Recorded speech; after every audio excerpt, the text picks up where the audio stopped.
shall we three meet again in thunder, lightning, or in rain.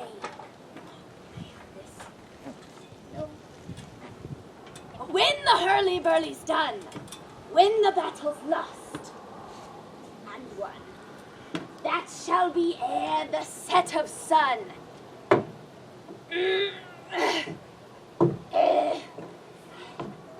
But where the place? Upon the heath. Who said that? Was it you? No, you? Ah, 'tis the voices in my head. There to meet with Macbeth. I come, Grey Malcolm, Paddock calls anon. Fair is foul, and foul is fair. Hover through the fog and filthy air.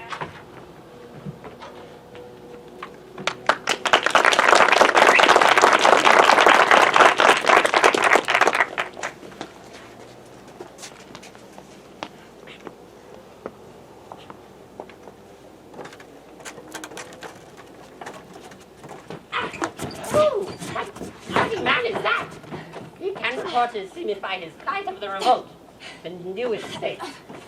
This is the sergeant, who, like a good and hearty soldier, fought against my captivity. Hail, brave friend, say to the king the knowledge of the broil as thou didst leave it. Doubtful it stood, as two spent swimmers that do cling together and choke their art, the merciless MacDonald, worthy to be a rebel, for to that the multiplying villainies of nature do swarm upon him. From the western isles of crimson gallows glasses is supplied, and fortune upon his damned quarrel smiling showed like a rebel's war. But all's too weak for brave Macbeth. Well, she deserves that name. Disdaining fortune with her brandished steel, which smoked with bloody execution. Like valor's minion, carved her passage, till she faced the slave which ne'er shook hands, nor bade farewell to her, till she unseamed him from the knave to the chaps, and fixed his head upon our battlements. Oh, fine cousin, worthy lady, ha! Yes, as whence the sun gets his reflection, shipwrecking storms and direful thunders break. So from the spring whence comfort seemed to come, discomfort swells. Mark, King of Scotland, mark! No sooner justice had with valor armed, compelled these skipping kerns to trust their heels, but the Norwegian lord, surveying vantage with furbished arms and new supplies of men, began a fresh assault. This made not this our captains Macbeth and vain. Well, yes, as sparrows eagles or the hares a lion. If I say sooth, I must report, as they were as cannons overcharged with double cracks. So they dubbed me the double strokes upon the foe, except they meant to bathe in reeking wounds, or memorize another Golgotha. I cannot tell, but I am faint. My gashes cry for help. How so well thy words become me as I would. Go get him, sir. Who comes here? The worthy Thane of Ross. What haste looks through his eyes? So should he look that seems to speak things strange. God save the king. Now whence came this our worthy Thane? From fight breaking, with the Thane of Cawdor began a dismal conflict. We fought, point against point rebellious, arm against arm, and to conclude, victory fell on us. Oh, great happiness. And we would not deign nor make king burial of his men till he dispersed $10,000 to our general purpose. Oh, no more that Thane of Cawdor shall deceive our bosom interests. Go, pronounce his present death, and with his former title greet Macbeth. It will be done. Yeah.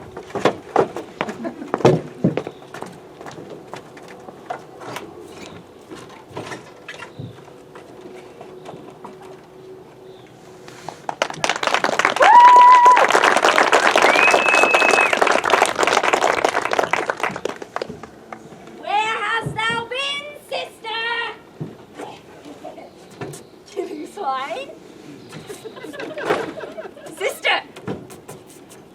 Where thou? The voices. A sailor's wife had chestnuts on her lap, and munched and munched and munched.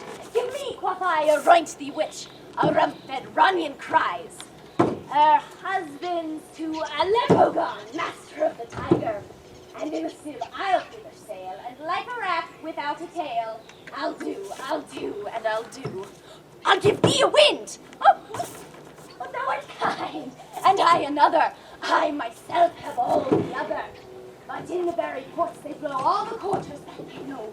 In the ship's God I will drain him dry as hay. Sleep shall neither night nor day hang upon his penthouse lid. He shall live, a man forbid. Weary's the nights, 9 times 9. He shall dwindle peak and pine, and though his bark shall not be lost, yet it shall be tempest-tossed. Look what I have. Here I have a pilot's thumb. Wrecked as homeward he did come. A drum! Oh, a drum! Macbeth doth come. The weird sisters, hand in hand, coasters of the sea and land, thus to go about. Thrice to thine, and thrice to mine, and thrice again to make up 9. Peace, the charms wound up. So foul and fair day I have not seen. So far as cultivores. What is this? Oh, so withered and so wild in its appearance that looks not like the inhabitants of the earth and yet is on it. Live you? Or are you out there, man-made? Question. You seem to understand me. I at once your chappy finger laying upon her skinny lips. You should be, woman, and yet your beard forbids me to. Speak if you can. Who are you? Oh, all hail Macbeth! Hail to thee, Thane of Glamis, Thane of Cawdor! All hail Macbeth, thou shalt be queen hereafter. Good, madame. Why do you start and seem to fear things that you sound so fair? In the name of truth, are you fantastical, or that indeed which outwardly you show? My noble partner you greet with present grace and great prediction of noble having and of royal hope, that she seems dressed withal. To me you speak not. If you can look into the seeds of time and say which grain will grow and which will not, speak then unto me. Neither beg nor fear your favors nor your hate. Yes, hail, hail, hail. Lesser than Macbeth, and greater. Ha! Not so happy, yet much happier. Thou shalt get king. Oh, thou be thine. All hail Macbeth and Banquo. Banquo and Macbeth, all hail. Say, you imperfect speaker, tell me more. Vaccinal's death, I know I'm Thane of Glamis, but how of Cawdor, the Thane of Cawdor lives, a prosperous gentleman is. To be queen, chance not within the prospect of belief, no more. Cawdor, say from whence you owe this strange intelligence, but why? Upon this blasted heath you stop our way with such prophetic greeting, speak. I charge it! The earth hath bubbles, as the water has, and these are of them. Whither are they vanished? Into the air, that which seemed corporeal melted as breath into the wind. Would that she had stayed. Were such things here as we do speak about, or have we eaten on the insane root which takes the reason prisoner? Your children shall be kings. Why, you shall be queen. And Thane of Cawdor too, and did not so? To the self-same tune in words. Who's here? The king hath happily received, Macbeth, the news of thy success and thy personal venture in the rebels' fight. We are sent to give thee from our royal master thanks. Only to herald thee into his sight. And Not for an pay earnest, thee. and for an earnest of a greater honor, he bade me from him call thee Thane of Cawdor. What? Can the devil speak true? The Thane of Cawdor lives. Why do you dress me in borrowed robes? Who was the Thane lives yet, but under heavy judgment bears that life which he deserves to lose. Whether he was combined with those of Norway, or did line the rebel with him help and advantage, or that with both he labored in his country's wreck, I know not. But treason's capital, confessed and proved, have overthrown him. Glamis and Thane of Cawdor, the greatest is behind. Thanks for your pains. Do not hope your children shall be kings when she that gave Thane of Cawdor to me promised no less to them. This trusted home might yet enkindle you unto the crown. Besides the thing, Cawdor, but it is strange. And oftentimes to win us to our harm the instruments of darkness tell us true. Win us with honest trifles. Betray us in deepest confidence.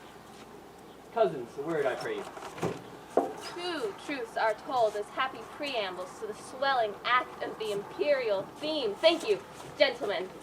Cannot be ill, cannot be good. If ill, why have they given me earnest of success? Commencing in truth, I am Thane of Cawdor. If good, Why do I yield to that suggestion whose horrid image does affix my hair and cause my seated heart to beat at my ribs against the useless nature peasant fears are less than horrible imaginings in my thought, whose murder is yet but fantastical shakes, so that my single state of man that functions is smothered in surmise, and nothing is but what is not.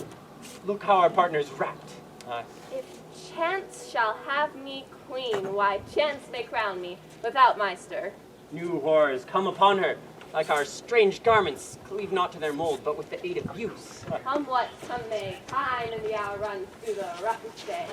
Worthy Macbeth, we stay upon your leisure. Give me your favor, my dull brain was wrought with things forgotten. Kind gentles, your pains are registered, for every day I take the leave to read them. Let us toward the king. Think upon what has chanced, and at some more time, the interim having waited, let us speak our free hearts each to other. Very gladly. Till then, enough. Come, friend.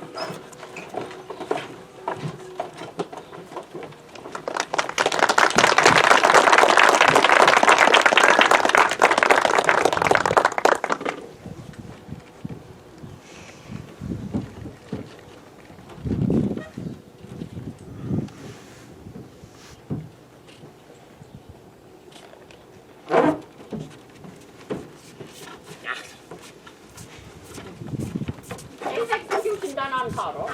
Are not those in commission yet returned? My liege, they are not yet come back, but I have spoke with one that saw him die, who did report that very frankly he confessed his treasons, implored your highness's pardon, and set forth a deep repentance. Nothing in his life became him like believing it. He died as one that had been studied in his death to throw away the dearest thing he owned, as for a careless trifle. No more that Thane of Cawdor shall deceive our bosom interest. There's no art to find the mind's construction in the face. He was a gentleman on whom I built an absolute trust. Oh, worthiest cousin, the sin of my ingratitude even now weighs heavy on me. Thou art so far before that swiftest wing of recompenses, slow to overtake thee. Would thou hadst less deserved the proportion both the thanks and payment might have been mine. Only I have left to say, more is thy due than more than all can pay. The service and the loyalty I owe in doing so pays itself. Your highness's part is to receive our duties, and our duties are to your throne and state children and servants, who which do but what they should by doing everything safe towards your love and honor. Welcome hither. I've begun to plant thee and will labor to make thee full of growing. Oh, noble Banquo, thou hast no less deserved, nor must be known no less to have done so. Let me enfold thee and hold thee to my heart.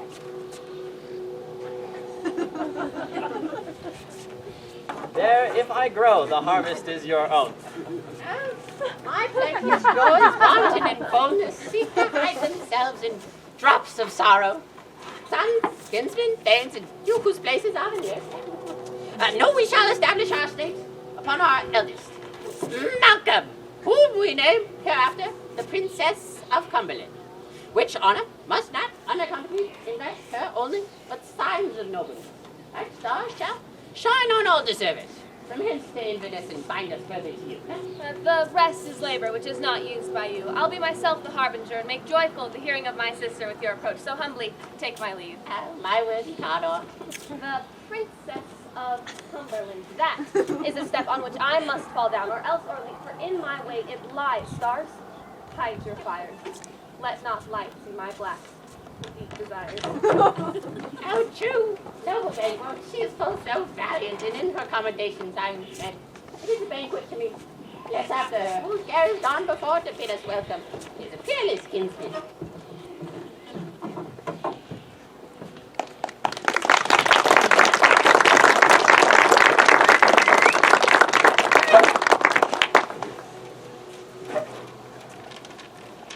They met me, my dear sister, in the day of success, and I have learned by the perfectest report they have more in them than mortal knowledge. When I burned the desire to question them further, they made themselves air, into which they vanished. Whilst I stood wrapped in the wonder of it, came missives from the king, who all hailed me Thane of Cawdor, by which title, before, these weird sisters saluted me and referred me to the coming on of time with, "Hail, queen that shalt be. This have I thought good to deliver thee, my partner of greatness, that thou mightest not lose the juice of rejoicing by being ignorant of what greatness is promised thee. Lay it to thy heart, and farewell. Glamis thou art, and Cawdor, and shalt be what thou art promised. Yet, I do fear thy nature. It is too full of the milk of human kindness to catch the nearest flame. Thou wouldst speak right, art not without ambition, but without the illness should attend it. What thou wouldst highly, that wouldst thou holily. Wouldst not play false, and yet wouldst wrongly win. Thou wouldst have great glamis, that which cries that thou must do. If thou have it, then what thou fears to do, then wishes should be undone. Hie thee hither, that I may pour my spirits in thine ear, and chastise with the valor of my tongue all that impedes thee from the golden round, which faith and metaphysical aid doth seem to have thee crowned withal. What is your tidings? King comes here tonight. Thou art mad to say it. Is not thy mistress with him, who, wert so, would have informed the preparation? So please you, it is true, our thing is coming here. Give him tending, he brings great news. The raven himself is horse that cries the fatal entrance of Duncan under my battle. Come, you spirits that tend on mortal thoughts, unsex me here. Fill me from the crown to the toe top full of direst cruelty. Make thick my blood. Stop up the access and passage to remorse, that no compunctuous visitings of nature shake my helplessness, nor keep peace between the effect and it. Come to my woman's breasts, and take my milk for gall, you murdering ministers, wherein your sightless substances wait not on nature's mischief. Come, thick night, and pall thee in the dunnest smoke of hell, that my keen knife see not the wounded maid, nor heaven peer through the blanket of the dark to cry, hold, hold. Great Glamis, great Connor, greater than both, by the all hail hereafter. Thy letters have transported me beyond this present, and I feel the future is in the instant. My dear sister, Duncan comes here tonight. And when goes hence? Tomorrow, as he purposes. Oh, never shall sun that morrow see. Your face, my thing, is as a book where men may read strange matters. To beguile the time, look like the time. Bear welcome in your eye, your hand, your tongue. Look like the innocent flower, but be the serpent under it. He that's coming must be provided for, and you shall leave this night's great business in my business, where, to all the nights and days to come, give solely sovereign sway and masterdom. We will speak further. Only look up clear, to alter ever is to fear. Leave all the rest to me.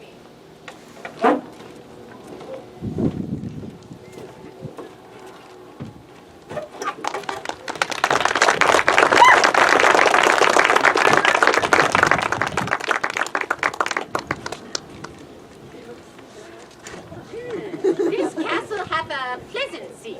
The air nimbly and sweetly recommends itself unto our gentle senses.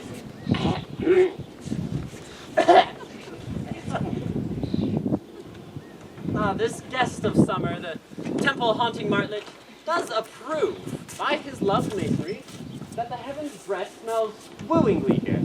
No chucky, freeze, buttress, nor coin advantage, but that this bird hath made his pendant bed and procreant cradle where they most breed and haunt. I have observed the air is delicate. Oh, see, our honored hostess. The love that follows us sometimes is our trouble, which we still think is love. Herein I'll teach you how you shall bid God ill us for your pains and thank us for your trouble. And every point twice done, and then done double, where poor and single business to contend against the honors deep of broad were with, for themselves of old, and the late dignities used up to them, we rest your hermits. Where's the Dame of Cawdor? We caused her at the hills and had a purpose to be her purveyor, but she rides well, and her great love is sharp as her spur has hooked her to her home before us. Fair and noble hostess, we are your guests tonight. Their servants have theirs themselves and what is theirs, and cost to make their audit at your highness's pleasure, still to rest your own. Give me your hand. Conduct me to my hostess, my other hostess. We regard her highly, and we'll continue our grace's courses. By your leave.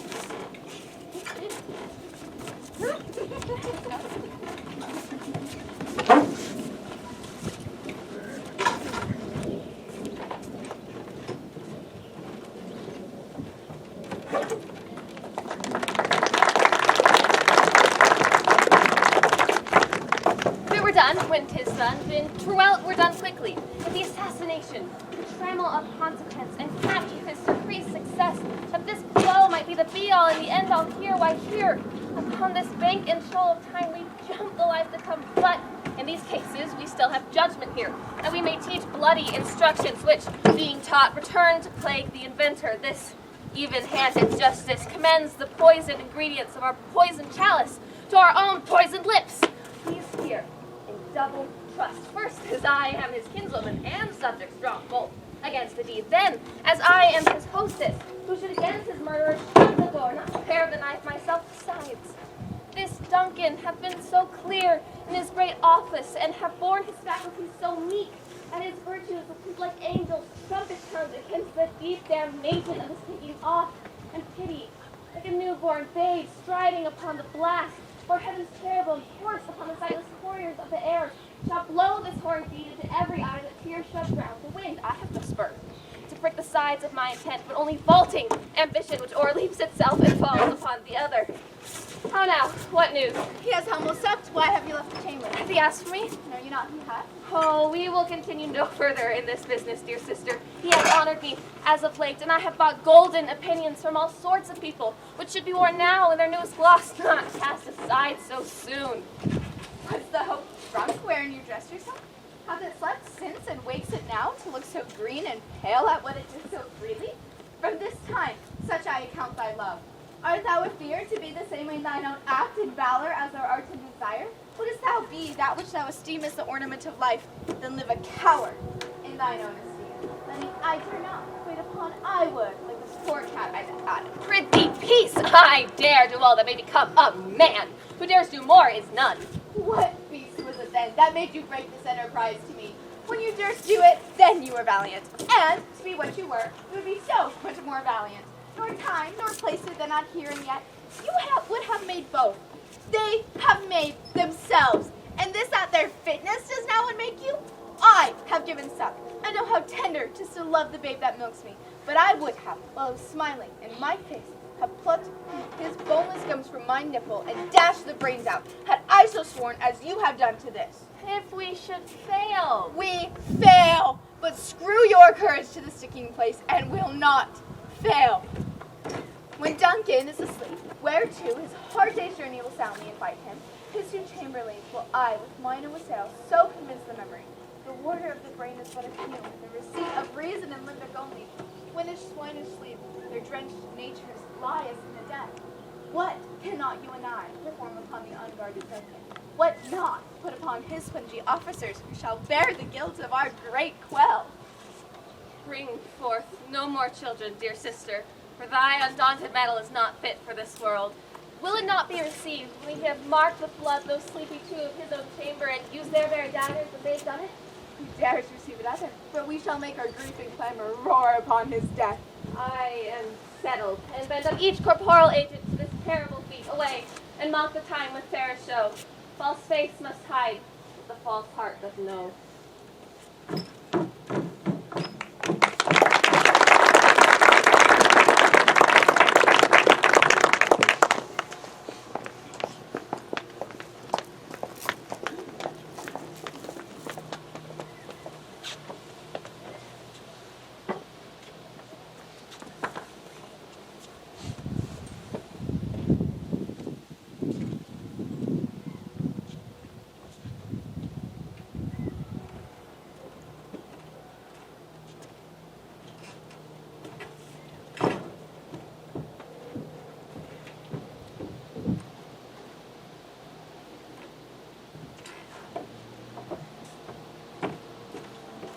How goes the night, daughter?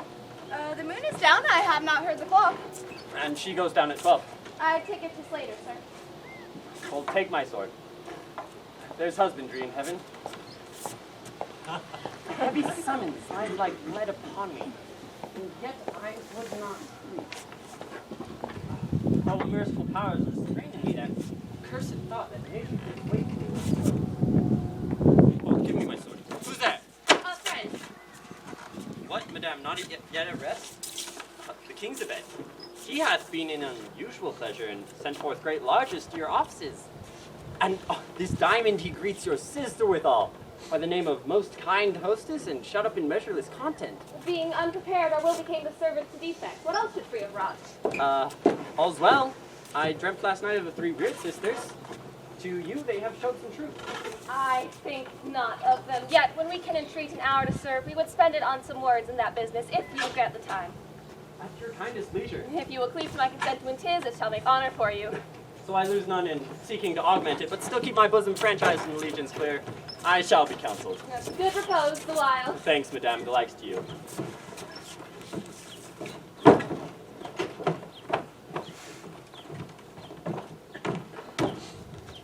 Go bid thy mistress, and my drink is ready to strike upon the bell. Give thee hence. Is this the dagger which I see before me, the handle towards my hand come? Me clutch thee. I have thee not, and yet I see thee still. Art thou not, fatal vision, sensible to feeling as to sight, or art thou but a dagger of the mind, a false reaction proceeding from the heat oppressed brain? I see thee still, in form as palpable as this which I draw now. Thou marshalest me the way that I was going, in such a form as I was to use. Mine eyes have made the fools of the other senses, or else worth all the rest. I see thee still, and on thy blade and dudgeon gouts of blood, which were not so before. There's no such thing. 'Tis the bloody business sent forms thus to mine eyes now. On this black night, nature seems dead, and pale Hecate's witchcraft celebrates the cursed deed I am set out for, thou sure. And firm set earth, hear not my steps which way they walk, for fear thy very stones will prate my whereabouts, and take the present horrors from this time. Whiles I threat, he lives. Words to the heat of deeds too cold breath gives. I go, and it is done. The bell invites me. Hear it not, Duncan, for it is a knell which summons thee to heaven, and me to hell.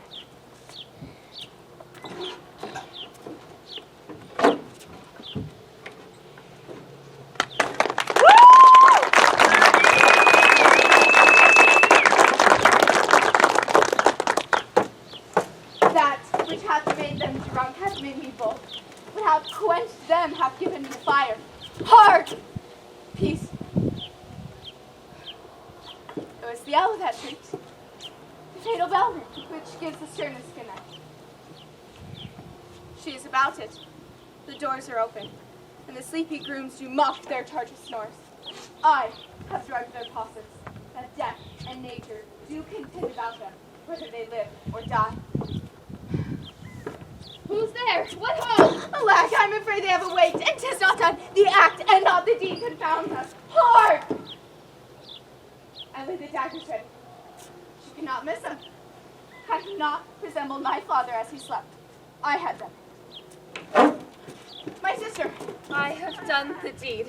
Didst thou not hear a noise? I heard the owl shriek and the crickets cry. Did not you speak? When? Now. As I descended? I. Hark! Who lies in the second chamber? Malcolm.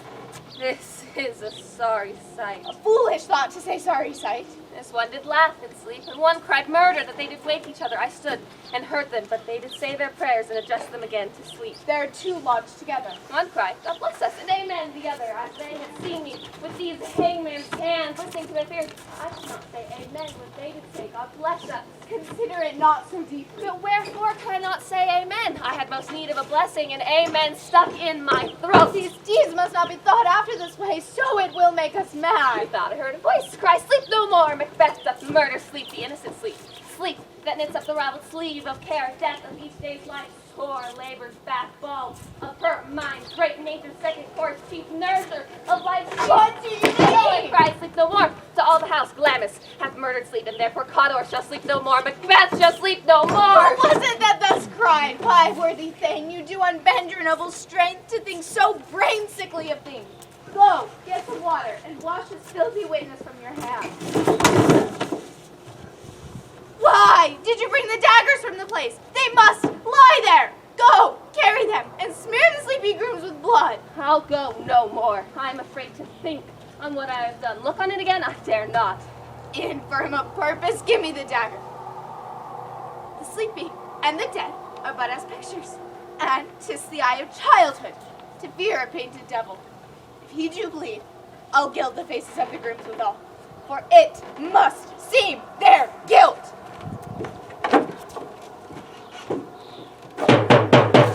Whence was that knocking? How is it with me? Every noise does appall me. What hands are these? They pluck out mine eyes.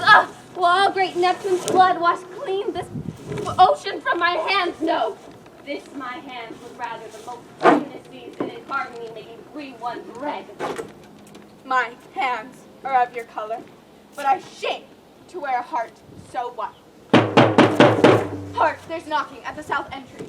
Retire we to our chamber. A little water clears us of this deed. How easy is it then your constancy hath left you unattended? Hark, more knocking. Get on your nightgown, lest occasion call us and see us to be watchers. Be not lost so poorly in your thoughts. For know my deeds, for best not know myself. Wake Duncan with thy knocking, I would thou couldest.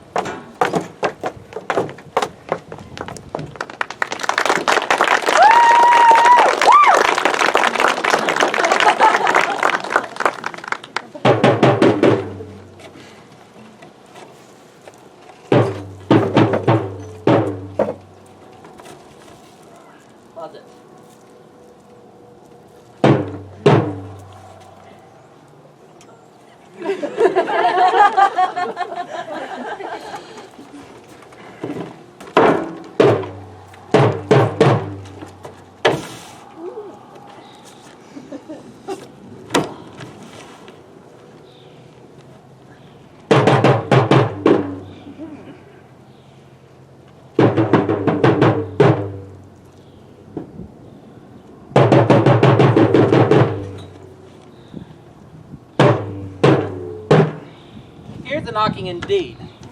If a man reporter of Hell's Gate, he should grow old turning the key. Knock, knock, knock.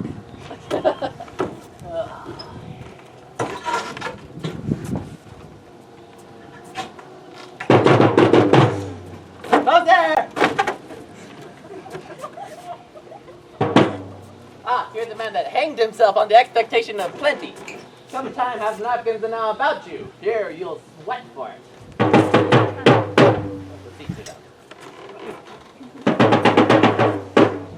Ah, here's one. That is an equivocator. I could swear in both the scales against either scale who committed treason enough for God's sake, yet could not equivocate to heaven. Oh, come in, equivocator. Knock, knock, knock. Who's there? Ah, I like this one. Here's an English tailor, come hither for selling out of a French hose. Come in, tailor, for here you may roast your goose. It's all of them.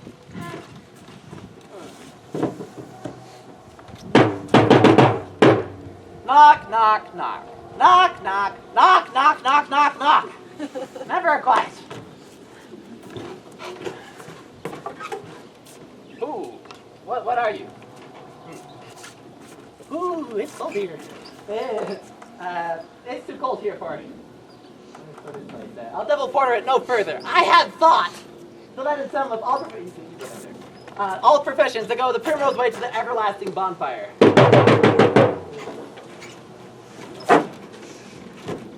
Oh, anon.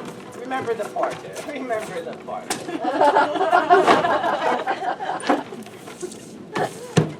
Was it so late, friend, ere you went to bed that you did lie so late? Ah, we were carousing to the second cock and drink of the most provoker of three things.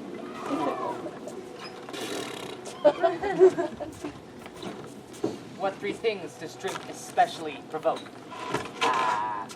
Nose painting, sleep, and urine. Lechery, it provokes and unprovokes. It provokes the desire, but takes away the performance. Therefore, much drink may be said to be an equivocator with lechery. It makes him and it mars him. It sets him on, it takes him off. It persuades him. And it harshes him. It makes him stand to and not stand to. In conclusion, giving him the lie, and in his sleep, leaves him. I believe drink gave you the lie last night. That it did, sir. Laid the very throat on me, but I think being too strong for him.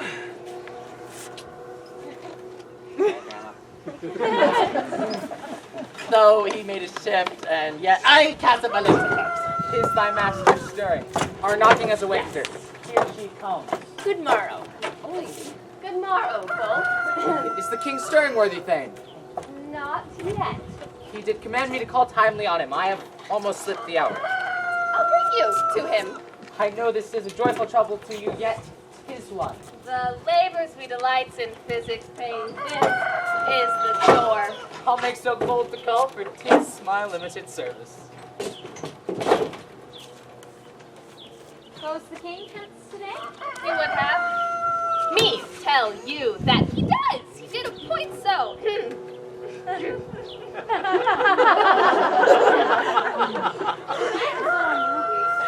we lay, our chimneys will blow down. And as they say, lamentings heard in the air, strange screams of death. Then prophesying with accents terrible, of dire, confused events. New hatched the woeful time, the obscure bird clambered the level night. Some say the earth was feverous, and it shook. 'Twas a rough night. My reverence cannot parallel a fellow to it. Oh, horror! Tongue nor heart can neither conceive nor name me. What's the matter? Approach the chamber and destroy your sight with a new courtier. Do not bid me speak. See, then speak yourselves. Ring the alarm bell. Murder and treason. Malcolm, Pickle, wake! Rise to countenance this horror. Ring the bell. What's the business with such a hideous trumpet calls to parley to sleepers in the house? Oh, good lady, 'tis not for you to hear what I can speak. The repetition would murder as it fell. Oh, Pickle! Our royal master's murdered! What?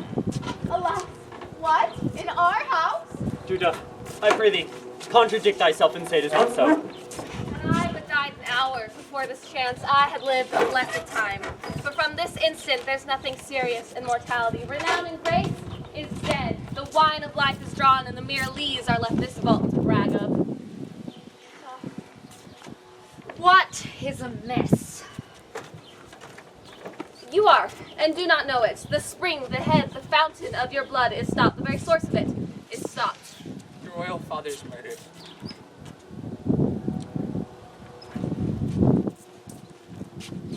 By whom?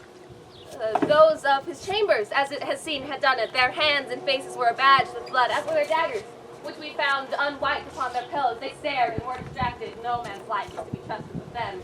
Oh, yet I do repent of my fury that I did kill them. Wherefore did you so? Who can be wise, amazed, tempered and furious, loyal and neutral in a moment? No man. The expedition my violent love outran the cause of reason. Here lay Duncan, his silver skin laced with his golden blood, and his gashed stabs like a breach in nature from ruin's wasteful entrance. There, the murderers, steeped in the colors of their trade, their daggers unmannerly breached with gore. Who could refrain? They had a heart to love, and in that heart courage to make one's love known. Help me, Enzo! Look to the lady. Why do I hold my tongue that most may claim this argument for mine? What should be spoken here, where my fate hidden in an auger hole may rush and seize me? I'm away.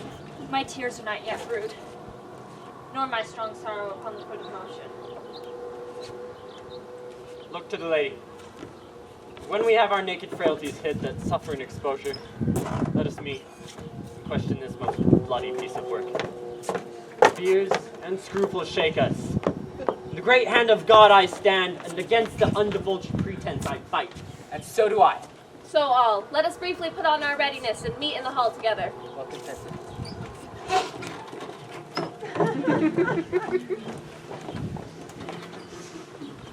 What should I do? I'll not consort with them. To show an unfelt sorrow is an office which the false man is easy. I'll to England. Where I am, there are daggers in men's smiles. The nearer blood, the nearer bloody. This murderous shaft that shot hath not yet lighted, and my safest way is to avoid the aim. Therefore to horse. And let me not be dainty of leave-taking, but shift away. There's warrant in that Petrus steals itself when there's no mercy left.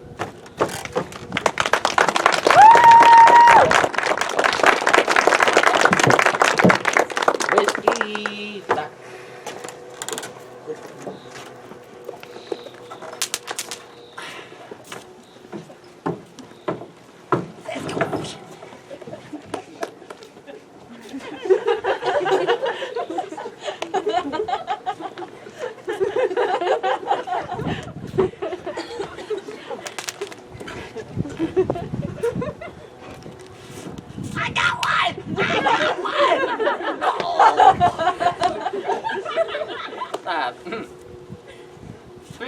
4 and 10.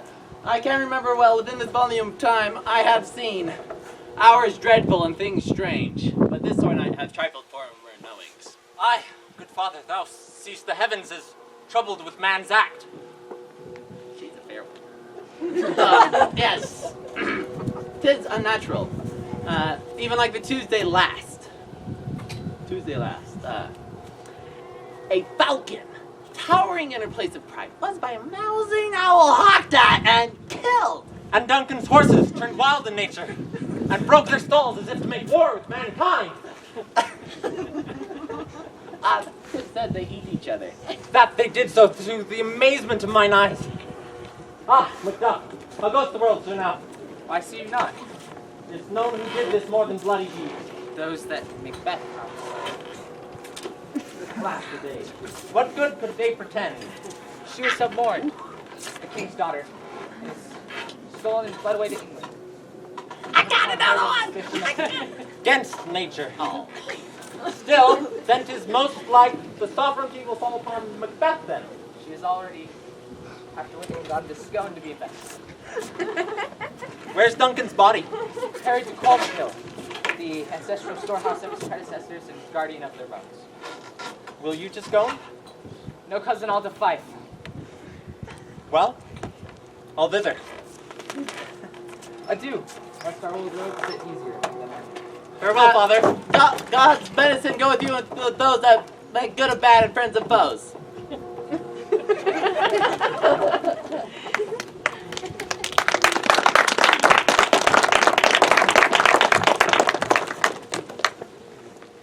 I'll be back.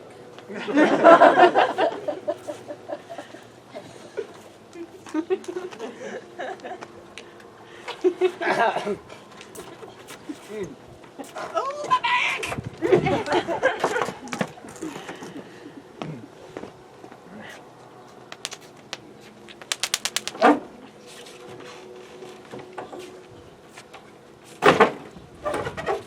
Thou hast it now. Queen, Cawdor, Glamis, all. As the weird sisters promised. Or whatever they are. Yet it was said, it should not stand in thy posterity, but that myself should be the father and root of many monarchs. If there come truth from these, as upon thee, Macbeth, their speeches shine, why, by the verities on thee made good, may they not be my oracle as well, and set me up in hope? But hush, no more. There's our chief guest. If he had been forgotten, it had been as a gap in our great feast, and all things unbecoming. Tonight we hold a solemn supper, sir, and I'll request your presence. Let your highness command upon me, to the which my duties are with the most indissoluble tie forever knit. Ride you this afternoon. Aye, my good lady. We should have else desired your good advice, which still have been both brave and prosperous in this day's council, but we'll take tomorrow. Is far you ride? As far as will fill up the time twixt this and supper, go not my horse the better, I must become a borrower of the night for a dark hour or twain. Fail not our feast. Madame, I will not. We hear our bloody cousin is bestowed in England, not confessing her cruel patricide, filling her hearers with strange invention, but of that tomorrow, when therewithal we shall cause a state craving us jointly. Hie you to horse, adieu, till you return at night. Goes Fleance with you. Aye, my good lady, the time does call upon us. I wish your horses swift and sure of foot, and so I do commend you to their backs. Farewell. Let every man be master of his time till 7 at night. To make society a sweeter welcome, we shall keep ourselves till supper time apart. Well then, God be with you.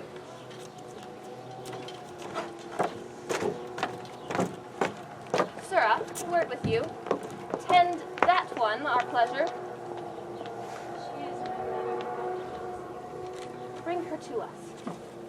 To be thus is nothing but to be safely thus. Our fears of Banquo stick deep. Mine own office must I preserve from he whose blood is called to the royal seat, and conquer him with dauntless temper of the mind.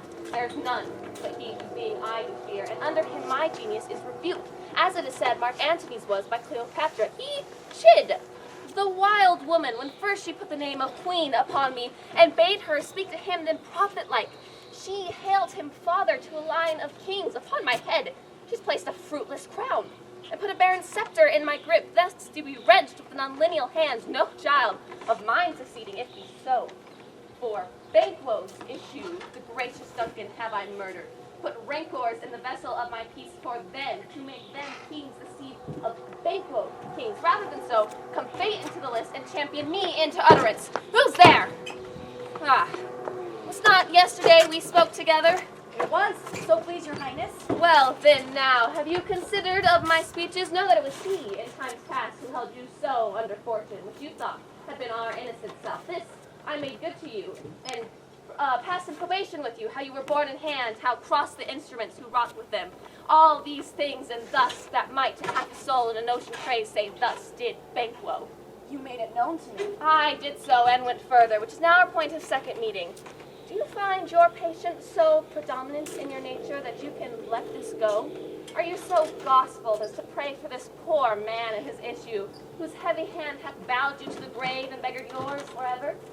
I am strong, my queen. Aye, and the catalogue ye go for strength, as hounds, greyhounds, mongrels, spaniels, curs, shalls, water-rugs, and demi-wolves are cleft all by the name of dogs.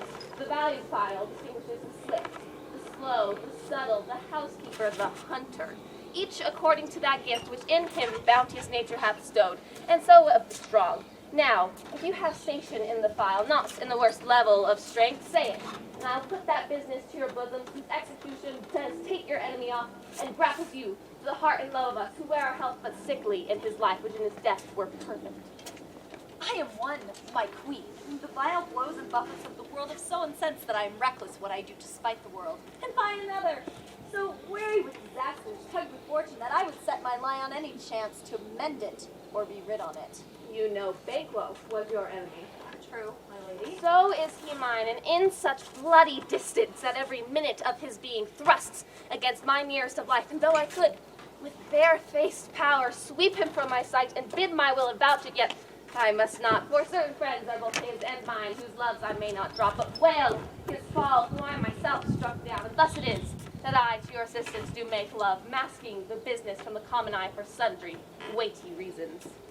I shall, my lady, perform what you command me. Though my life Your is... spirit shines through you. Within this hour at most, I will advise you where to pledge yourself, acquaint you with the perfect spy of the time, the moment on it, for it must be done tonight. And something from the palace always thought that I require clearness, and with him, to leave no rubs nor botches in the work, Fleance, his daughter that keeps him company, whose absence is no less material to me than is her father's, must embrace the fate of that dark hour. Resolve yourself apart. I'll come to you anon. I am resolved, my lady. I'll call upon you straight, abide within. It is concluded. Banquo, thy soul's flight, if finds heaven, must find out tonight.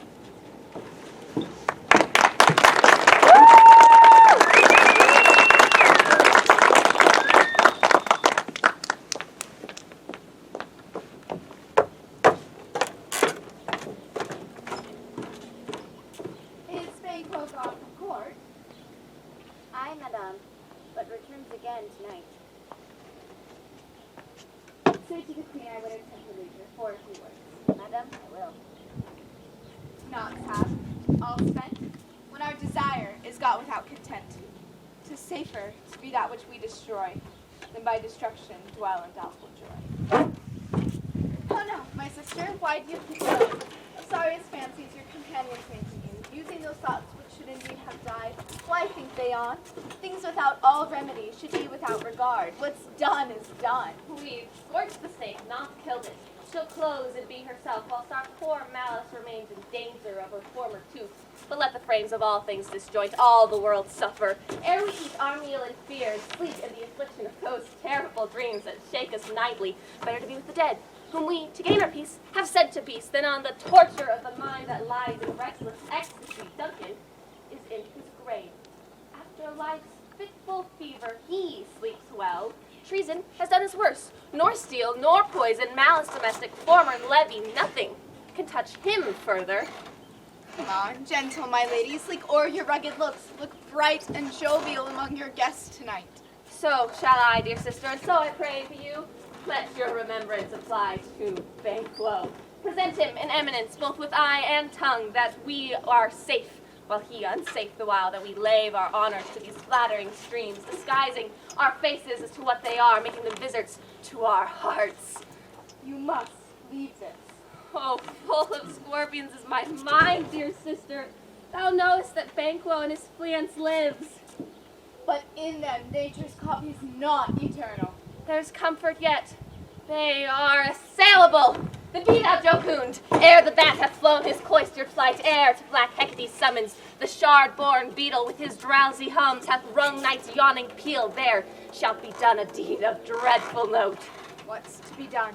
Oh, be innocent of the knowledge, Chuck, so thou applaud the deed. Come, sealing night, scarf up the eye of pitiful day, and with thy bloody and invisible hand cancel and tear to pieces that great bond which keeps me pale. Light thickens, and the crow makes wing to the rooky wood. Good things of day begin to droop and drowse, while night's black agents to their praise do rouse. Thou marvelest at my words, but hold thee still. Things bad begun make strong themselves by ill. So prithee, go with me.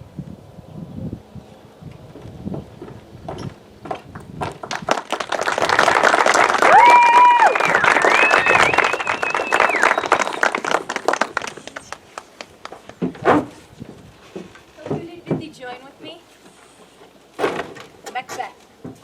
She needs not my mistrust, since she delivers my offices, and what I have to do to the direction just.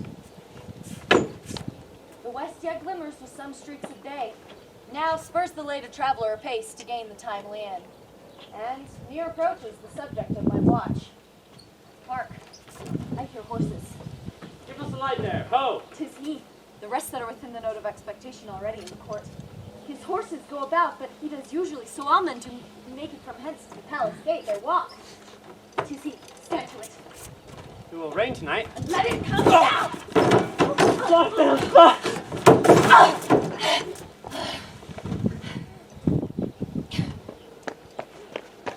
But who did strike out the light?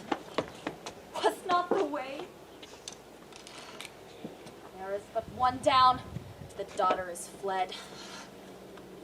I have lost best half of my affair. Well, I'm away. To say as much as done.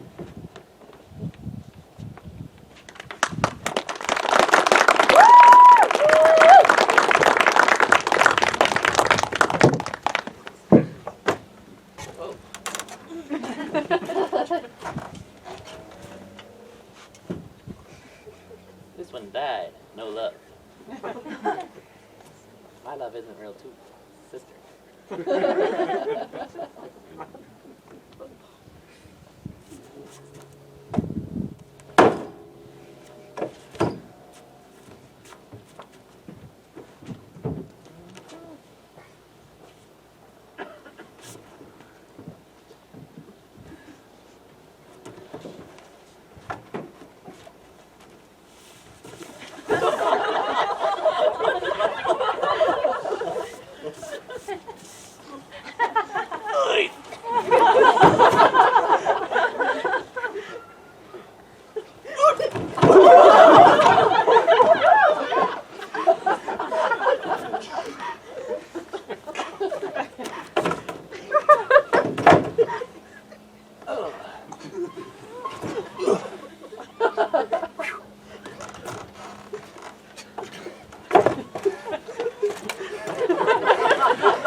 Society and play the humble host. Our hostess keeps her state, but in best time we shall acquire her welcome. Pronounce it for me, madam, to all our friends, for my heart speaks their welcome.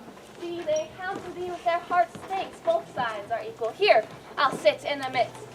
Be large at mirth. Anon, we'll drink a measure this table round. There's blood on thy face. 'Tis Banquo's then. Better thee without than he within. Is he dispatched? My lady, his throat is cut. That I did for him. Thou art the best of the cutthroats. Yet good a seed under the likes of fleance. If thou didst it, thou art the non-parallel. Most royal madame, Fleance escaped. Then comes my prince again. then I'd else been perfect, whole as the rock, founded as the marble, as broad and gentle as the casing air. But now I am cabined, cribbed, confined, and bound to saucy doubts and fears. But Banquo is safe. Ay, my good lady. Oh, safe in a ditch he bides, with 20 transgressions on his head, the least adapt to nature. Thanks for that. There the grown serpent lies, the worm that fled hath nature that in time will venom breed no teeth for the present. Get thee gone. Tomorrow we'll hear ourselves again. My royal sister, you do not get the cheer. From that Sesame ceremony, meeting were better without it. Sweet remembrance, sir. Good digestion waits upon the appetite and health on both. May it please your highness? Sit. Here had we now our country's honored roof, were the graced person of our Banquo present, whom may I rather challenge for unkindness than pity for mischance. His absence, lady, lays blame upon his promise, not upon thine. The space is full. Here is a place reserved, your highness. Where? Here, my good lady. What is it that moves your highness? Which of you have done this? What, my good lady? You cannot say I didn't ever shake thy gory locks at me. Gentlemen, rise. Her highness is not well. Sit, worthy friends. My sister is often thus and hath been from her youth. Pray you, keep see, the fit is momentary. Upon a thought, she will again be well. If you much note her, you should offend her and extend her great passion. Feed and regard her not. Are you a mortal? Aye, and a bold one that looks on that which might appall the devil. Oh, proper stuff. This is the very painting of your fear. This is the air-drawn dagger which you said led you to Duncan. Oh, these flaws and starts and pauses to true fear would well become a woman's sword at a winter's fire authorized by her grandam. Shame itself. Why do you make such faces? When all's done, you look but on a stool. Prithee, see! Behold, look low! How say you? Why, what care I? Thou canst not speak to. If charnel houses and our graves shall send those we bury back, our monuments shall be the maws of kites. What quite unnerved in folly? If I stood here, I saw him. Fie, for shame. Blood hath been shed ere now, in the olden time ere, since human statute purged the gentle wheel. I insist 2 murders have been performed, too terrible for the ear. The times have been that when the rains are out, the man would die there and then. But now they rise with 20 mortal murders on their crowns and push us from our stools. This is more strange than such a murder is. My worthy queen, your noble friends do lack you. I do forget. Do not muse at me, my most worthy friends. I have a strange affliction, which is nothing to those that know me. Come, love and health to all, then I'll sit down. Give me some wine, fill full. I drink to the general joy of the whole table, to our dear friend Banquo, whom we miss. Were that he were here, to all and him we thirst, and all to all. Our duties and the pledge. Avaunt! Requite my sight, let the earth hide thee, thy bones. Our marrow is thy blood, is cold, thou hast no speculation, those eyes which thou dost glare with. Think of this, good peers, but as a thing of custom, 'tis no other, only it spoils the pleasure of time. What man dare, I dare, approach thou, like the rugged Russian bear, like the armed rhinoceros, or the hick-grin tiger, take any form but that, and my firm nerves shall never tremble, or be alive again, and dare me to the desert with my sword. If trembling I inhabit, then protest me the baby of a girl hence, horrible shadow, and through mockery hence.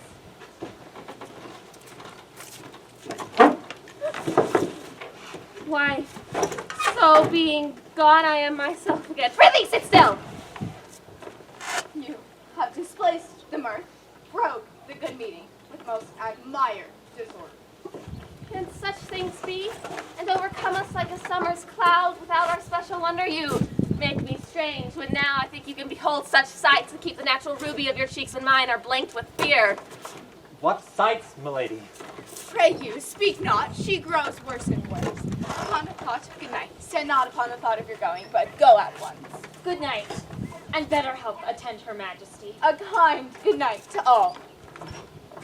It will have blood, blood will have blood. Stones have been known to move, and trees to speak. Augurs and understood relations have, by magpies and chows and rooks, brought forth the secretest man of blood.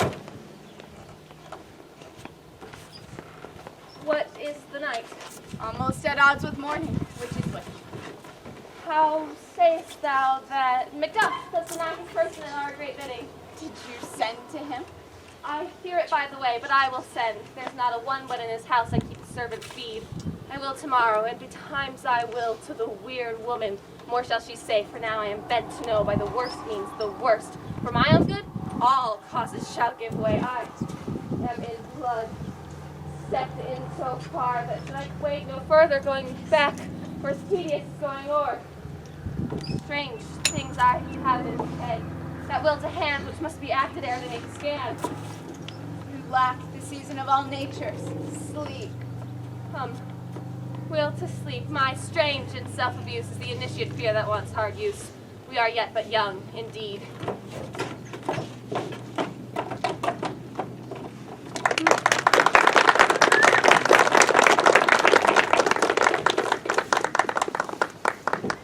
My former speeches had but hit your thoughts, which can interpret further.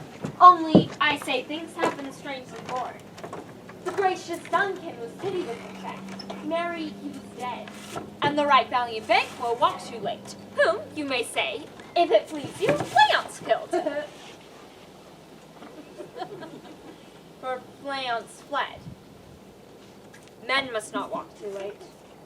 Who could want have thought how monstrous it was for Malcolm to kill her gracious father? Did it not grieve Macbeth?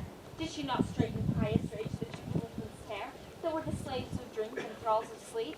Was that not nobly done? Aye, and wisely too, for 'twould have angered any heart to hear the men deny it. So I say she has borne all things well, and I do think that had she Duncan's daughter unto her key, as, and please heaven, she shall not, Malcolm should find what for to kill a father, so should Fleance. But peace, for from broad words could she fail to the presence of the tyrant's feast. I hear Macduff lives in disgrace. Madame, can you tell me where he bestows himself? Well, the daughter of Duncan, from whom this tyrant holds the due of birth, lives in the English court, and is received with such grace that the malevolence of fortune nothing takes from his high respect. Thither Macduff has gone to pray the holy king, and upon his aid wake Northumberland and warlike seaward, that we may again give to our tables meat, sleep to our nights, free from our feasts and banquets, bloody knives, do faithful homage, receive free honors, all of which we pine for now.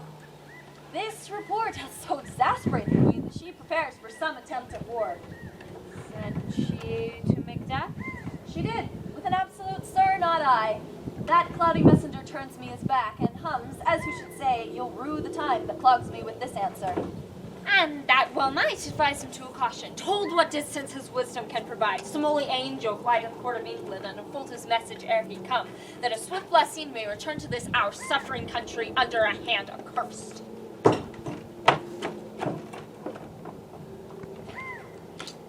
I'll send my prayers with him.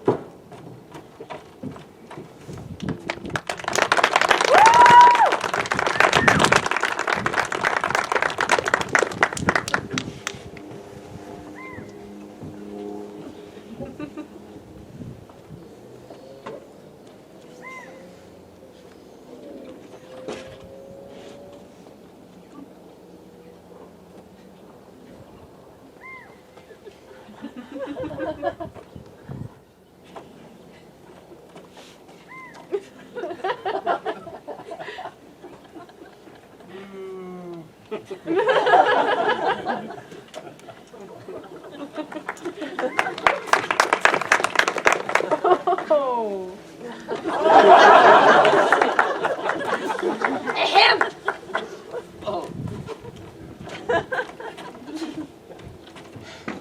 Thrice the brinded cat hath mewed, thrice and once the hedge pig whined.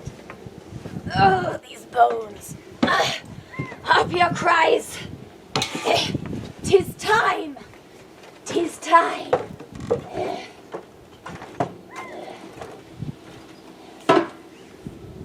Round about the cauldron go, in the poison entrails grow. Toad, that under cold stone, days and nights has 31.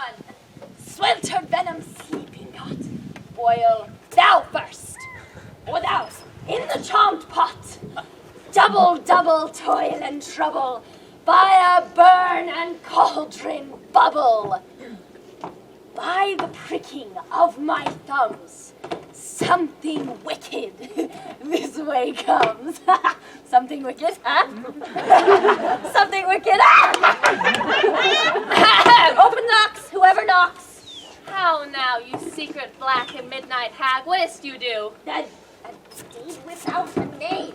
I conjure you by that which you profess. However you come to know it, answer me this. Though you untie the waves and let them fight against the churches, though yes ye waves do confound and swallow navigation up, though bladed corn be lodged and trees fell down, though castles topple on their wardens' heads, though stones and pyramids and palaces do slope their heads to their foundations, though the treasures of nature's Germans do tumble all together, even till destruction sickens. Answer me to what I ask you.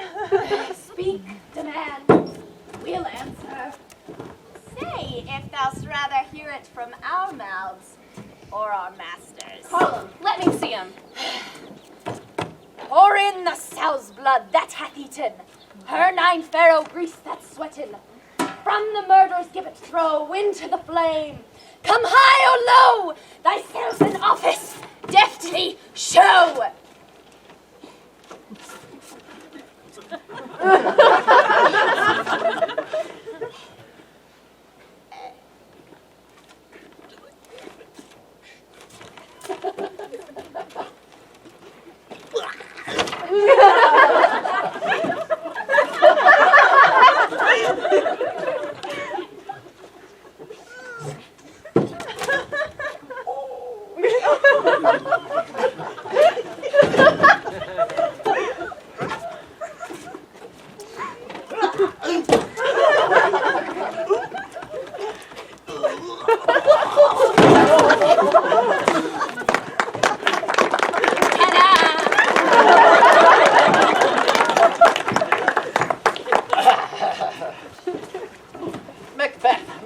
Macbeth. Tell me, thou unknown power. He knows thy thought. Hear his speech, but say thou not. Beware Macduff. Beware the thing of fife. Dismiss me. Enough! Okay, where thou art for thy good conscience sake, thou art my fair right. But one word more. Macbeth, Aye, Macbeth, what? Macbeth. Out to 10. 3 years. Huh? I would hear thee. Be bloody, bold, and resolute. Laugh to scorn the power of man. For none of woman born shall harm Macbeth. Oh, that's a good one. Live, Macduff, what need I hear of thee? Yet I'll make assurance double sure. Take a bond of fate. Thou shalt not live, that I might tell pale-hearted fear it lies and sleep in spite of thunder. Listen, but speak not to it.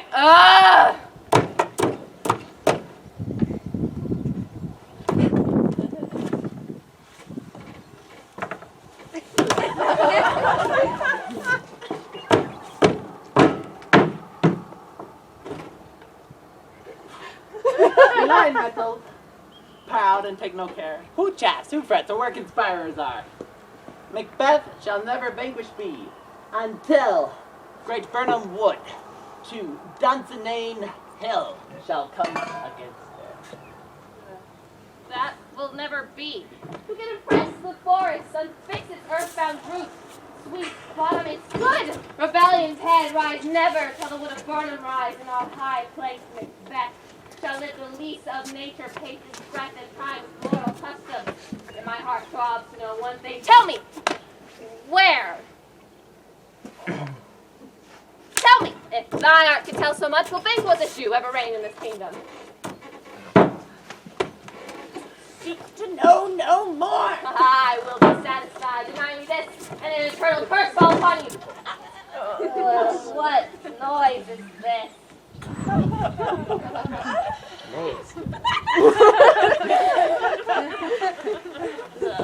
Show her eyes. Read her heart.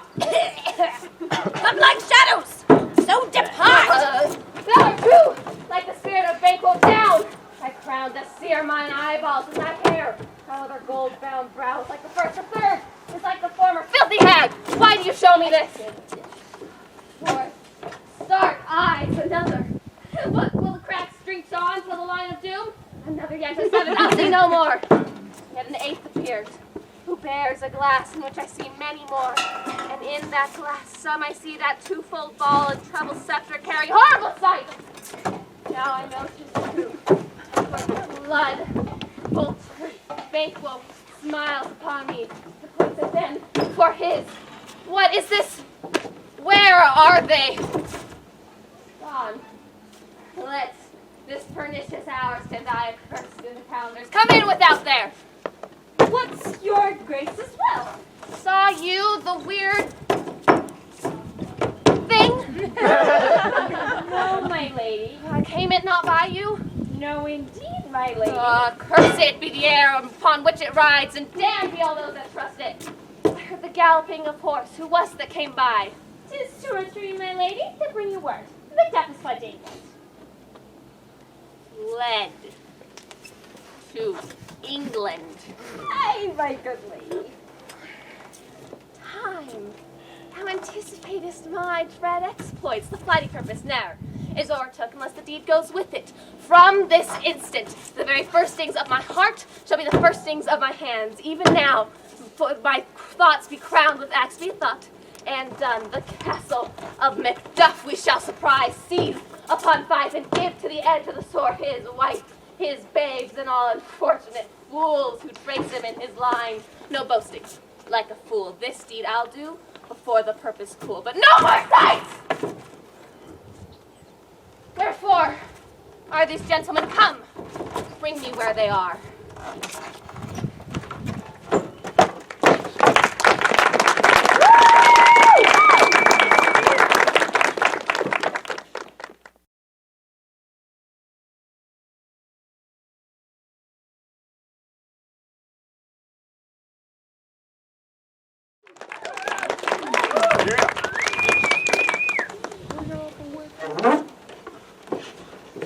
What had he done to make him fly the land? You must have patience, madam.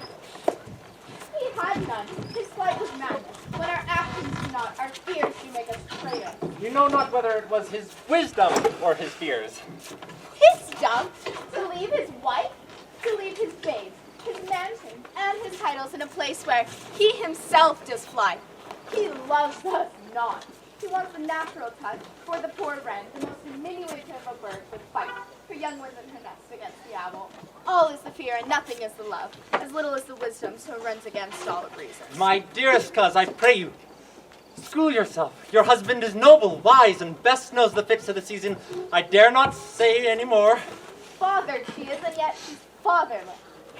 I am so much a fool that, should I stay longer, it be my disgrace and your discomfort. I take my leave at once.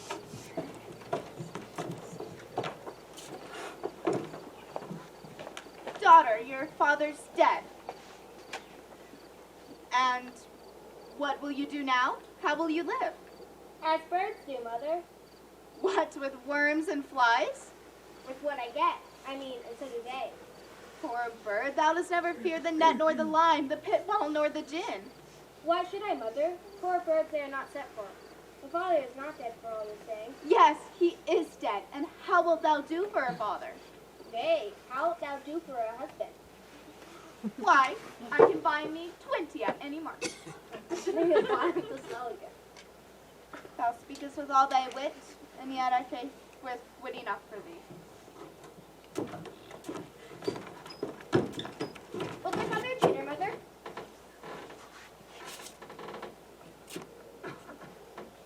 Aye, that he was. What is a traitor? Why, one that swears and lies. And the all traitors that do so? Everyone that swears and lies is a traitor and must be hanged. And must they all be hanged? Everyone. Who must hang them? Why, be honest, right?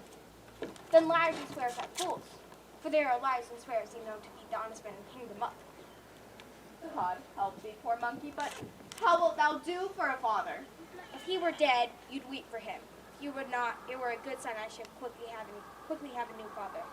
Poor prattler, how talkest thou? You have a message for me. Madame, some danger does approach you nearly. Fly hence with your little ones. I dare abide no longer. Whither should I fly when I have done no harm? Yet I do remember that I live in this earthly world where to do harm is often laudable, to do good sometimes accounted dangerous folly. Why then do I put up this womanly defense to say, I have done no harm? What are these faces?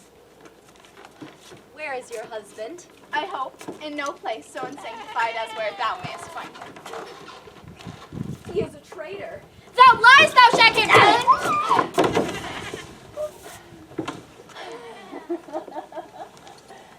You egg, young fry of treachery.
Let us seek out some desolate shade, and there reap our sad bosoms empty. Let us rather hold fast the mortal sword and bestride our downfall and birthstones. Each new morn, new widows howl, new orphans cry, new sorrows strike heaven on the face, as though it resounded and felt with Scotland like a syllable of dolor. What I believe I'll wail, what no believe, and what I can redress. As I shall find the time to friend, I will. What you have spoke, it may be so perchance. This tyrant, whose sole name blisters our tongues, was once thought honest. You have loved her well, she's not kept you yet. I am young, but something you may deserve of her through me, to offer a weak, poor, innocent lamb to appease an angry god. I am not treacherous. But Macbeth is. A good and virtuous nature may recoil in an imperial charge. But I shall crave your pardon. What you are, my thoughts cannot transpose. Angels are bright still, though the bride is foul. All things foul would wear the brows of grace, yet grace must still look so. I have lost my hopes. Perchance, even there where I do find my doubts. Why, in that rawness, left you wife and child? Those precious motives, those strong knots of love. Without leave taking, I pray you, let not my jealousies be your dishonors, but mine own safeties. You may be rightly just, whatever I shall think. Bleed, bleed, poor country. Tyranny, lay thou thy base assured. For goodness dare not check thee. Wear thou thy wrongs, the title is a fear. Fare thee well, lady. I would not be the villain that thou thinkest, for the whole space that is in the villain's grasp and rich east to boot.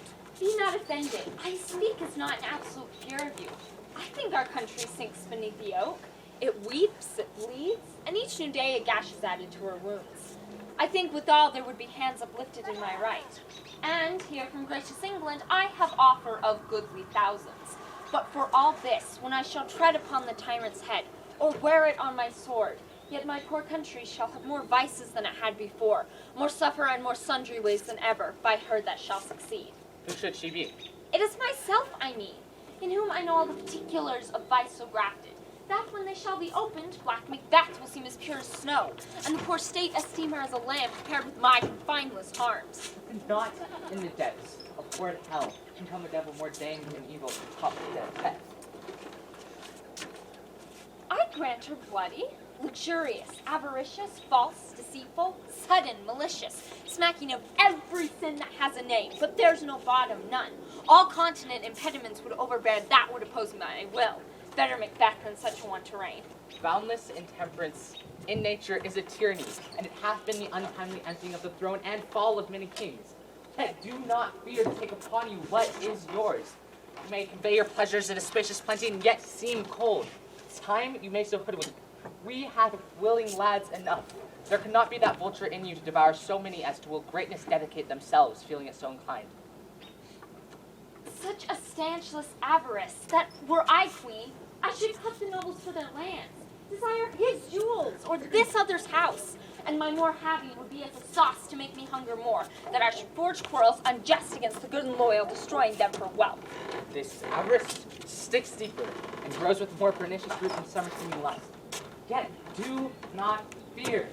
Scotland hath poisons to fill up your will of their mere own.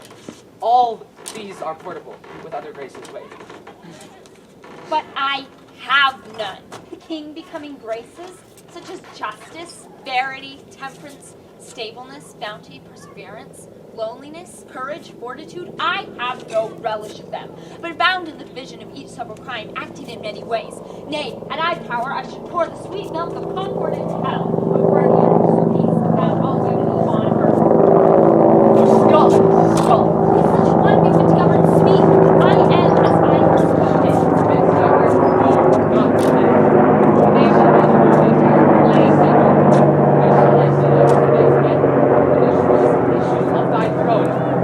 By her own interdiction blaspheme her own creed. Thy father was the most sainted king.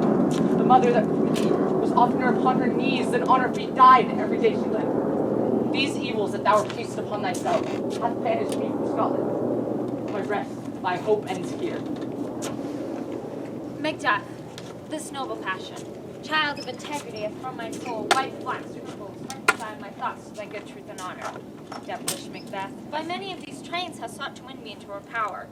But even now I put myself in thy direction, and unspeak mine own detraction. Here abjure the taints and blames I laid upon myself, for strangers to my nature. My first false speaking was upon myself. What I am truly is thine, and my poor country's to command. Whither indeed? Before they here approach, old Seward with 10,000 warlike men were already at point of setting forth. Now we'll together, and our chance of goodness be like our warranted quarrel. Why are you silent? Such welcome and unwelcome things at once, 'tis hard to reconcile. Well, more anon. Comes the king forth, I pray you? He does.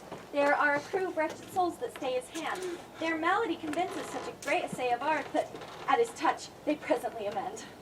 I thank you, doctor. What's the disease she means? 'Tis called the evil. A most miraculous work in this good king. Since my hair remained in England, I have seen him do.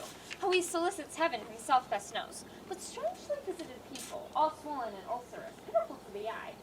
He cures the mere serious surgery, hanging a golden stamp about their necks, put on with holy prayers. And 'tis spoken to the succeeding royalty, he leaves the healing benediction.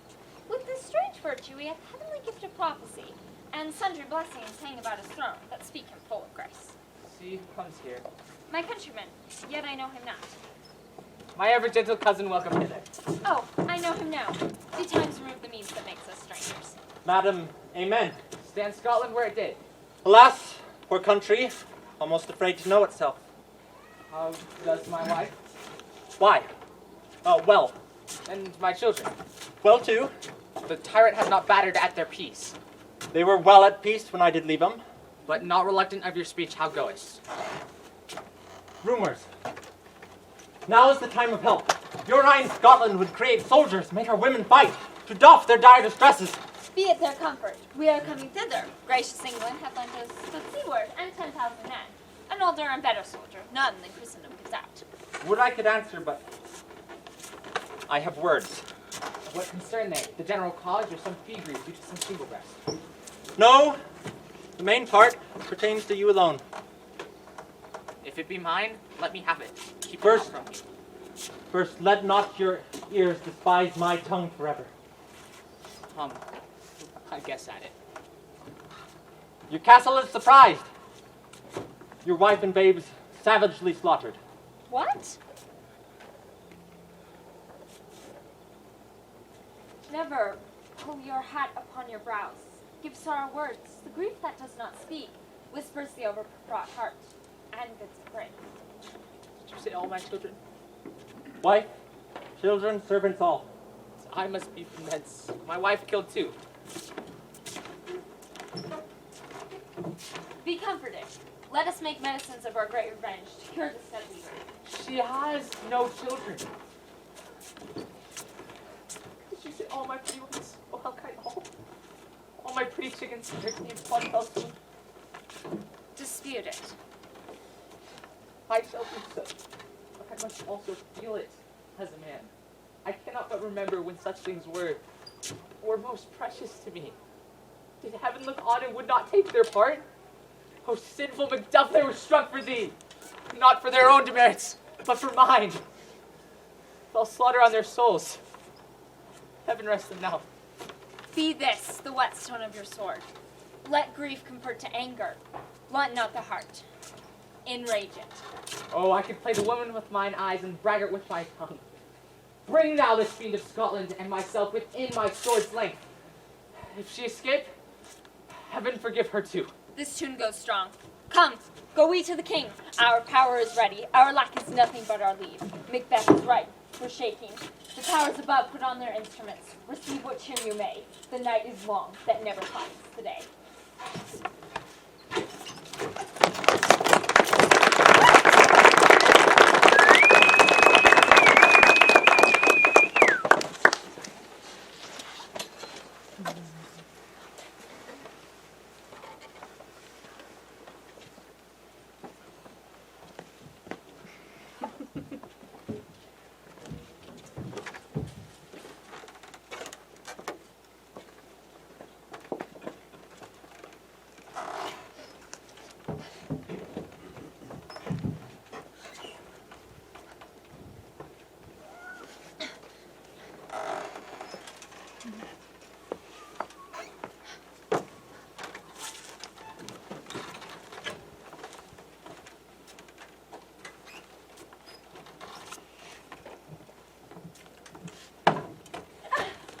I have 2 nights watched with you, but can perceive no truth in your report. When was it she last walked? Since Her Majesty went to the field, I have seen her rise from her bed, unlock her closet, throw her nightgown upon her, take forth paper, write upon it, read it, afterwards seal it, and again return to bed, yet all this while in the most fast sleep. A great perturbation in nature to receive at once the benefit of sleep and do the effects of watching. In the summary agitation, besides her walking and other actual performances, what at any time have you heard her say? That which I will not report after her. You may to me, and 'tis most meet. You should. Neither to you nor anyone, having no witness to confirm my speech. Lo, you, here she comes. This is her very guise. And upon my life, fast asleep. Observe her, but stand close.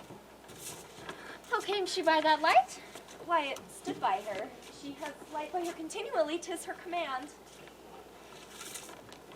You see, her eyes are open. Aye, but their sense is shut. What is it she does now? Look, how she rubs her hands. It is an accustomed action with her to seem thus washing her hands. I have known her to continue in this a quarter of an hour. Yet, here's a spot. Hark, she sees. I shall set down what comes from her as to satisfy my remembrance the more strongly. Out! Damned spot! Out, I say! 1, 2. Why then, 'tis time to do it. Hell is murky. Fie! My lady. Fie! A soldier and a fear. But why need weeping when none can call our power to account? But who would have thought the old man to have so much blood in him? Do you mark that? The same. Oh, fine. How do I? Where is she now? What? Will this hand ne'er be clean? No more of that, my sister. No more. You mar all with this star teeth. Go to. Go to. You've done what you should not. She has said what she should not, I am sure of that. Heaven knows what she has known. Here's the smell of blood still. All the perfumes of Arabia will not sweeten this little hand. Oh, oh, oh. What a sigh is there. The heart is sorely charged. I would not have such a heart in my bosom for the dignity of the whole body. Well? Pray God it be. This disease is beyond my practice. Yet I have known those which have walked in their sleep who have died holy in their beds. Wash your hands. Put on your nightgown. I tell you, yet again, Banquo's buried. He cannot come out one's grave. Even so. To bed, to bed. There's knocking at the gate. Come, come, come. What's done cannot be undone. To bed, to bed. To bed.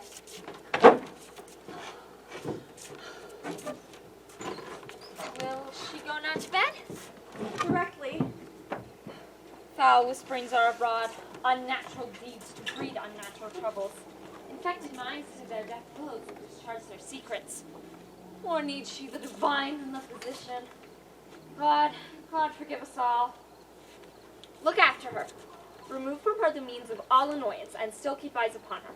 So good night. Wait, My mind she is made and amaze my sight. I think, but dare not speak.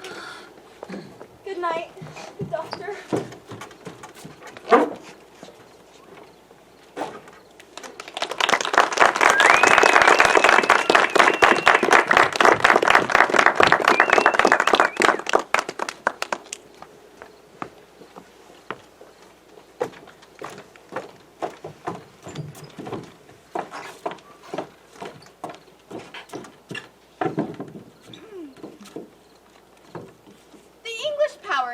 Led on by Malcolm, her uncle Seward, and the good Macduff. Revenge is burning them, for their dear causes would see the bleeding and the grim alarm excite the mortified man. Near Burnham Wood shall we well meet them, that way are they coming. Who knows if the gentry be with them? For certain, lady, they are not. I have a file of all the gentry. There is Seward's son, and many unrough youths, but even now protest their first manhood. What does the tyrant? She for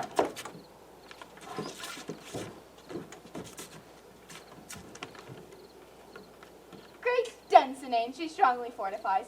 Some say she's mad, others that lesser hate her do call it valiant fury. But, for certain, she cannot buckle her distempered causes within the belt of rule.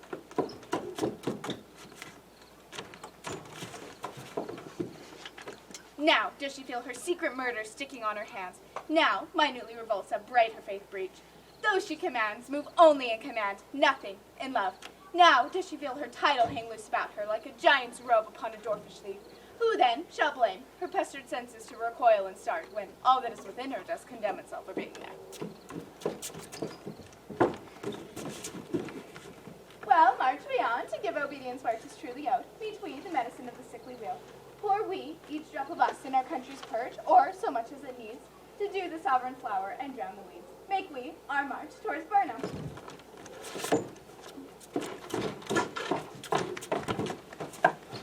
Ahem.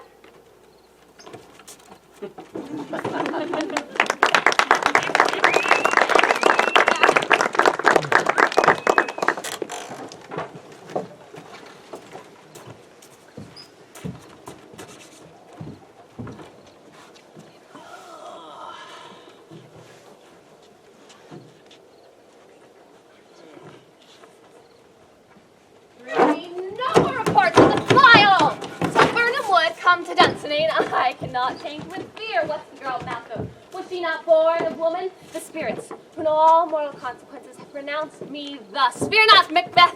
No man born of woman shall e'er have power with thee. Then fly, false thanes, and mingle with the English epicures. The mind I sway by, the heart I bear. I'll never sag with doubt, nor shake with fear. The devil damn thee, black thou cream-faced loon! Where gottest thou that goose look? There's 10,000 Geese, villain! soldiers. Go prick thy face and overrent thy fear, thou lily-livered boy. What soldier's patch? Depth of thy soul, thy linen cheeks are counselors to thy fear. What soldier's wayface? The English army, ma'am. Take thy face, take. Satan! I am sick at heart when I behold Satan, I say! This push will cheer me ever or deceit me now. I've lived long enough. My way of life has fallen into the sear, the yellow leaf, and that which should accompany old age, such as honor, love, obedience, troops of friends I must not look to have, but in their places curses, not loud, but deep, mouth honor, breath, which the poor heart would fain deny. Satan! What is your gracious pleasure? What All that was confirmed is true. I'll fight till from my bones my flesh be hacked. Give me my armor. It is not needed yet. My armor! I will put it on. Send out more horses. Scour the country road. Take all those that talk of fear. How does your patient, doctor? Not so sick, my lady, since she is troubled with thick coming fancies, but keep her from her rest. Cure her of that.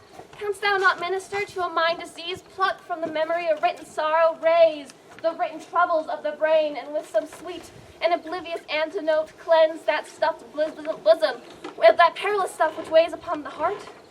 Therein the patient must minister to himself. Throw psychic to the dogs down on the bit. Come, give me my armor, hand me my staff. Satan, send out, doctor, the things fly from me. Come, sir, dispatch.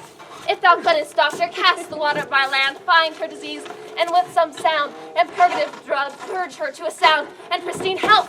I would applaud thee to the very echo, which should applaud it again. Pull it off, I say! What rhubarb chyme or of a purgative drug will scour these English hands? Hearest thou of them? Aye, my good lady, your preparation makes us hear something. Bring it after me. I'll not be afraid of death in vain till Burnham would come to Dunsinane. Were I from Dunsinane, away and clear. Profit again should hardly draw me here.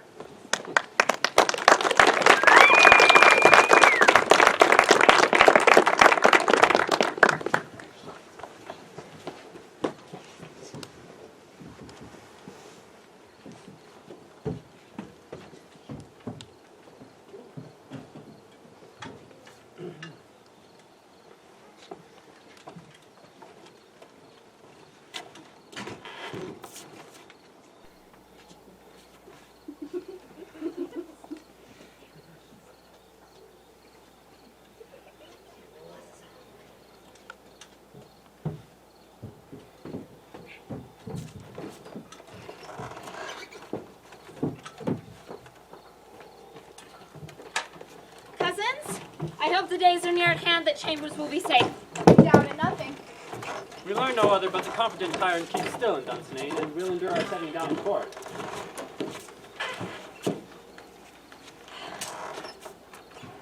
This is the wood of Burnham. Let every soldier hew him down a bough and bear it before him. Thereby shall we shadow the numbers of our hosts and make discovery ere in report of us. It shall be done. Let our just censures attend the true event, and put we on industrious soldiership. The time approaches that will with due decision make us know what we shall say we have and what we owe. Thoughts speculative their unsure hopes relate, but certain issue strokes must arbitrate, towards which advance the war.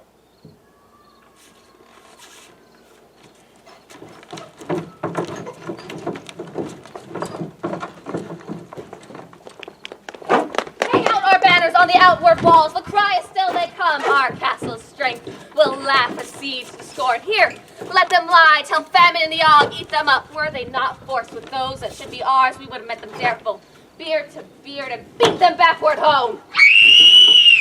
What is that noise? It is the cry of women. I have almost forgotten the taste of fears. The times have been that my senses would have cooled to hear a night shriek, and my fell of hair would at a dismal treatise arouse and stir as life were in it. I have supped full with horror's direness, familiar to my slaughterous thoughts, cannot once start me. Satan! Wherefore was that cry? Your sister, my queen, is dead.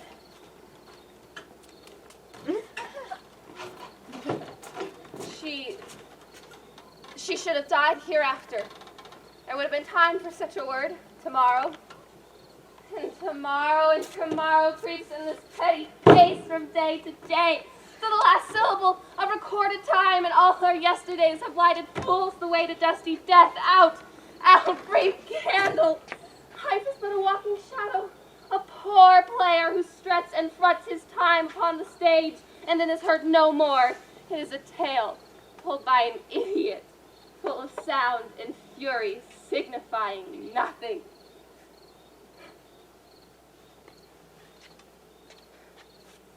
Thou comest to use thy tongue, thy story quickly. Gracious my lady, I should report that I say I saw, but know not how to do it. Well, say, sir. As I did stand my watch upon the hill, I looked towards Burnham, and thought the wood began to move. Liar and slave! If thou speakest false upon the next tree, shalt thou hang alive till famine eat thee up. If thy speech be sooth, I care not what thou dost for me. I pull in resolution and begin to doubt the equivocation of the fiend who lies like truth. Fear not till Burnham Wood do become to Dunsinane, and now a wood comes towards Dunsinane. Arm, and out! If this which he about does appear, there is no flying hence nor tarrying here. Ring the alarm bell, blow, wind, come, wrack!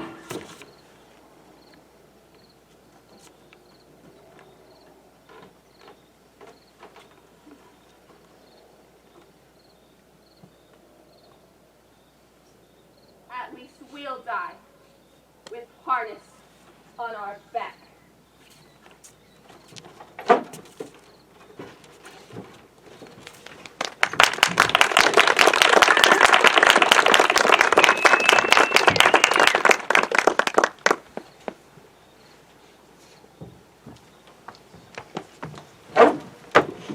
Now near enough, your leafy springs go down and show like those you are.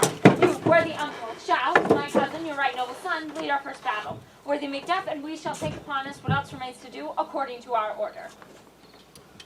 Fare you well. Do we but find the tyrant's power tonight? Let us be beaten if we cannot fight. Make all our trumpets speak. Give them all breath.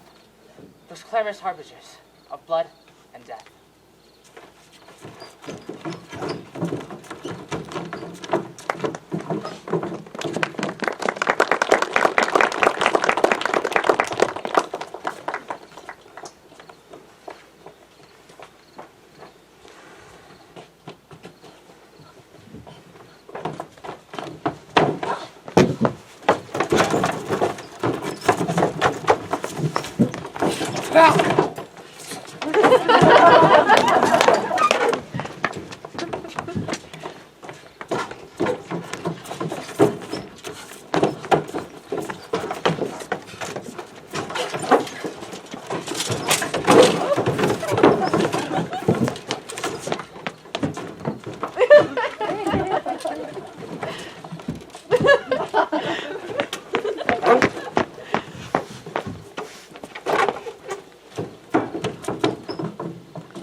What is thy name? thou be afraid, Spirit? No, though thou callest thyself a hotter name than any is in hell. My name's Macbeth. The devil himself could not pronounce a title more hateful to mine ear. No, nor more fearful. Thou liest, abhorrent tyrant. With my sword I'll prove the lie thou speakest.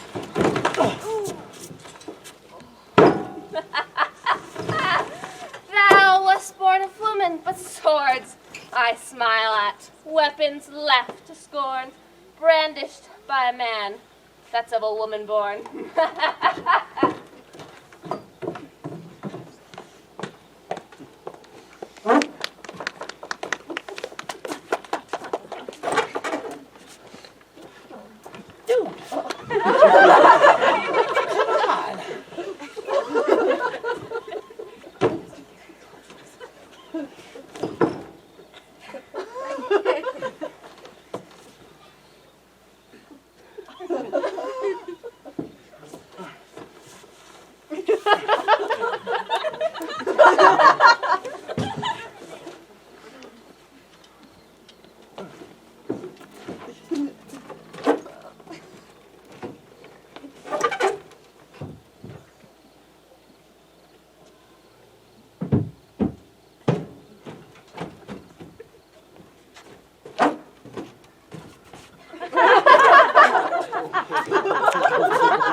I cannot strike at wretched kerns, whose arms are hired to bear their stabs. Either thou, Macbeth, or I sheathe again my blade undeeded. Fortune, let me have her, more I beg not.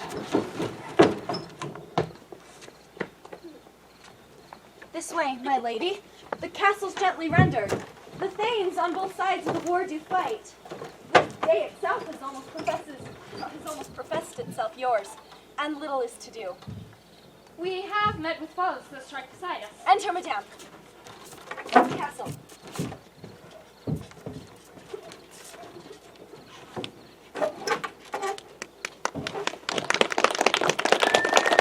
Why should I play the Roman fool and die on mine own sword whilst I see lives that dashes look better upon them?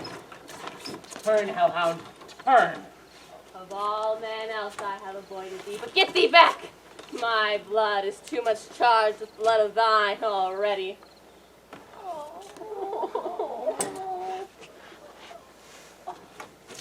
I have no words. My voice is in my sword. The bloodier villain the terms can give thee out!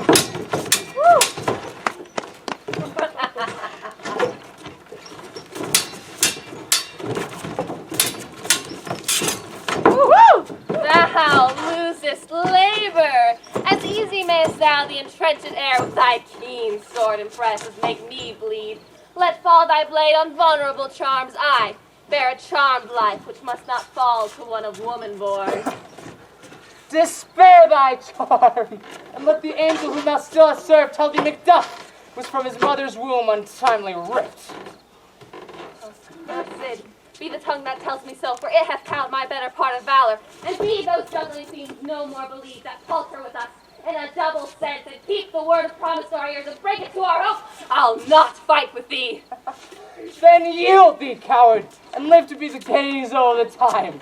We'll have thee as our rare monsters are, painted on a pole, and under it here may you see the tyrant. I will not yield that I might kiss the ground before young Malcolm's feet, and be baited with the rabble's curse, so Burnham wood do become to Dunsinane, and thou pose be of no woman born. Yet I will try the last. Lay on, Macduff, and damned be the one that first cries hold. Enough!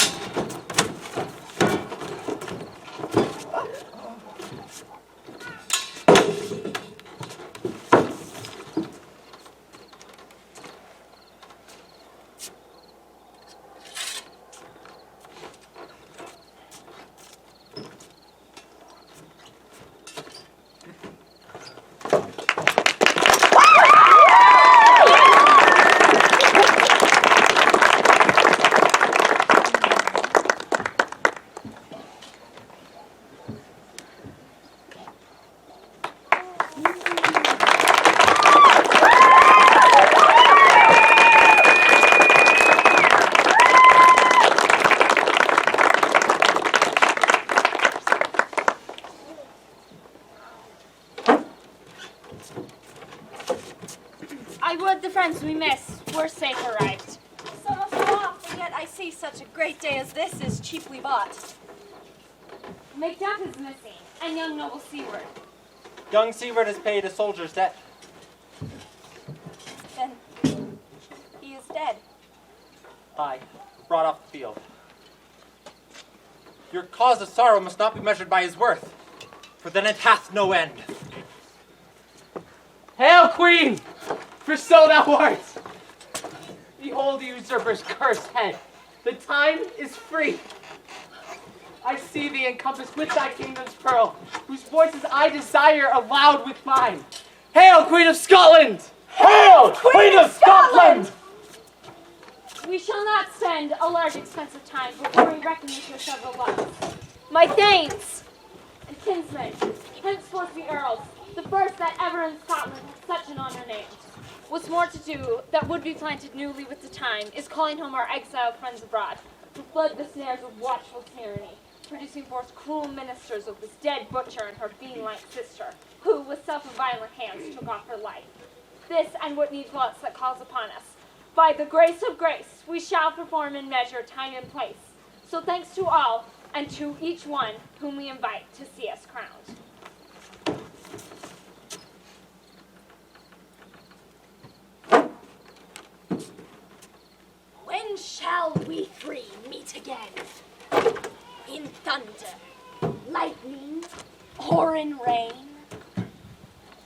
by the pricking of my thumbs. Something wicked this way comes.